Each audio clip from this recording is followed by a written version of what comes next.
How to download and install Amazon Prime Video application. Hi everyone, welcome to the channel.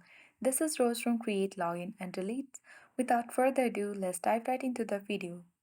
First, launch Google Play Store app on your device.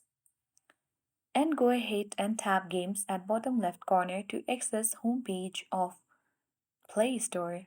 Make sure to sign in to your account.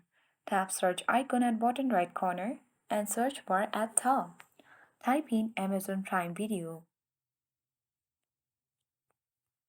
and tap search icon on your keyboard. Once you get the Prime Video Officials application, tap install button next to it. Depending upon the storage on your device and the internet connection, it will take a few time to install and download from Google Play Store. Once the application gets downloaded, you can easily tap open button and use the Prime Video app on your phone.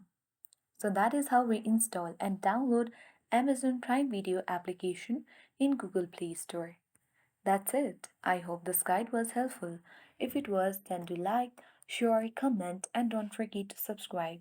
Thank you for watching and see you in the next video.